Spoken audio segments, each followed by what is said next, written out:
This is Pastor Tim coming to you from Bend and Lomita United Methodist Churches here in Central Texas. Small churches doing a big ministry.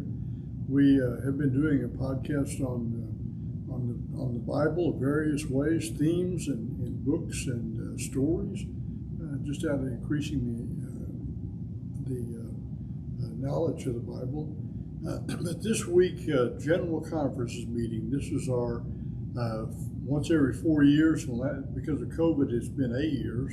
But we meet from all the Methodists from all over the world, come and meet and look at the Book of Discipline, which are the rules of the church, and some things that they can change and some things they can't. But they're looking at that in the midst of all the churches that have left, have disaffiliated, especially those who became independent or Wesleyan Methodist or Global Methodist. There's a whole new ball game to consider. And one of the things I thought about doing was, in light of the present conflict with the division of the church, I thought I'd explore some of the history of the church. This is, I think, still biblical because it's based on the Bible. John Wesley said he was a man of one book.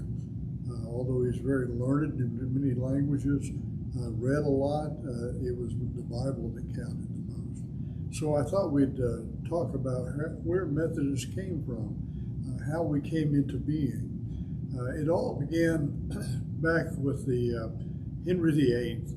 You remember Henry VIII is the one who had 6 different wives, and his first wife was, he wanted to get a divorce, and the Pope, he had to ask the Pope if he could do that, and the Pope said, no, you can't.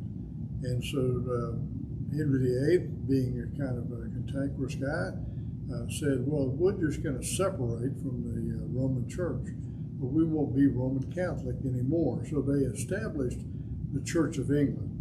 Now that division is one professor of mine in seminary said, the English Reformation, there wasn't one. They just took the name and made it Episcopal Church or Church of England and left all the same principles, all the same theology, all the same teachings, everything the same, except they just changed the name. And he went so he could give himself a divorce.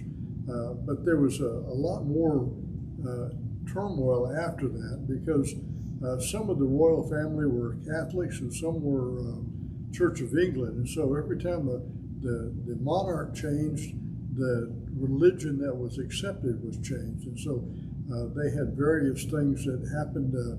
I've been to England and I've seen some of the statues of the saints in the Catholic Church. When the Church of England took over, they smashed the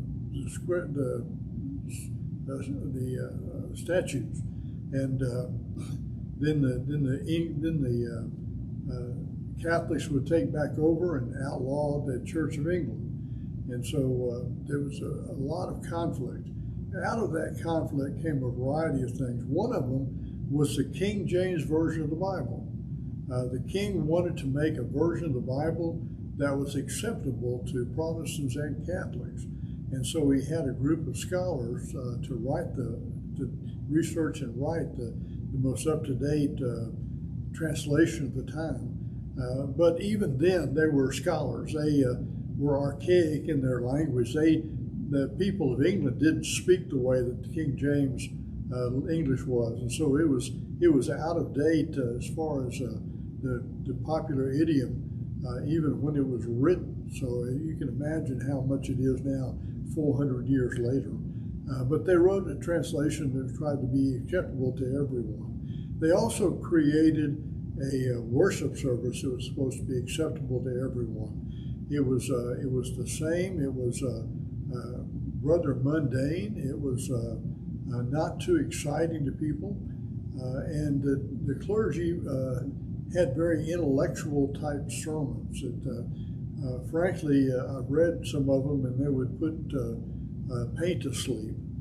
So it was not a very exciting time. But the thing you had to do was go to church. It didn't matter really what your theology was. It didn't matter what your ethics were. As long as you went to church and took care of that, then you were in. As a result, not much exciting was happening in church.